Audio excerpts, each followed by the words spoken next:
guys, this is Comic Uno, and today I'm doing a review for Supergirl Killer Frost, and this is the episode that Kevin Smith directed. So let's start talking about this episode.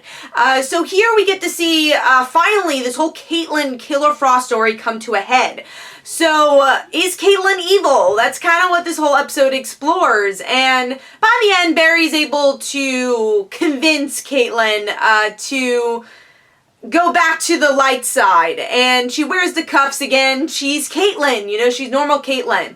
And we do get to learn a lot about our villain here. So we do have the identity of Dr. Alchemy, who was pretty obvious, honestly. It's Julian.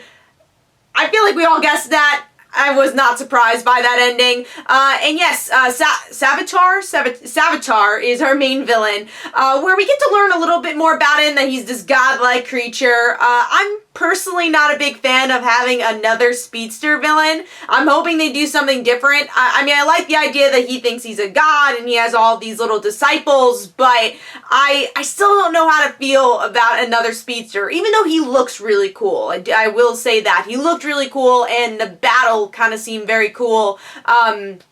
In the beginning of this episode. Now, another side story happening, so it feels very, a lot of things are happening in this episode, because there is, and that is Wally still in the cocoon, and he's able to get out of the cocoon because of Joe, and he's practicing his powers, but he gets out of the cocoon, abnormally, because Joe rushes the process, and we'll see how that affects Wally's powers, how far he will go to become Kid Flash, and if that's going to be a similar journey that Jessie had. You know, it took a couple episodes to for her father to be convinced that she should be a superhero.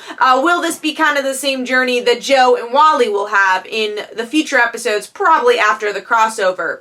So what did I think of the episode overall? Well, first of all, it was really nice to see Killer Frost. I really liked the character and just seeing the evil side of Caitlin. And 100% what I love seeing is more Danielle Panabaker. Because I always feel like Caitlin's a character that's pushed to the side or just doesn't have her own storyline. Just very connected to other storylines. And here it's finally Caitlin's story. And it wasn't just one episode. It was a build-up to this episode.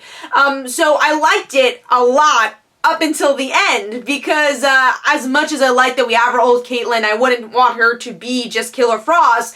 I feel like it was really quick the way they resolved it. Is Barry just had to give a speech, and yes, I understand the internal battle that Caitlin must have had to say, all right, no, I am going to push down Killer Frost and be myself. So it happens a bit quickly though, because you have these, you know, 180 type characters in this episode, and then you just get to regular Caitlin, and the problem I had is that the problem was never resolved, so Caitlin can still become Killer Frost. We don't really know if she can use her abilities. Is she going to wear these cuffs for how many episodes? I feel like that could have been better resolved in this episode. Also, a story I really liked, but I don't know if it fit this episode because there was just so much going on with the team, was Wally's story.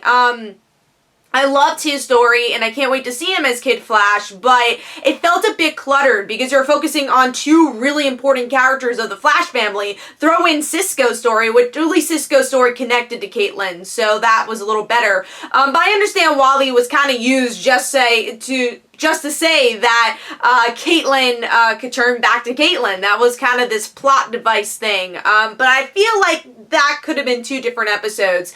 And then, you know, I mentioned this stuff about Savitar. I do think it's a very repetitive villain, and Dr. Alchemy's reveal was very obvious, but still a very interesting story, and I'm glad that this was focused more on the supporting characters, even Iris as a supporting character to Barry, but it's also still Barry's story, where we get to see that he has to leave his job because he's protecting his family, which is the most important thing to him. That is what he loves, and that's what makes him a true hero, which was a really interesting ending. And again, another thing, we'll see where that goes if he'll ever join the police force again.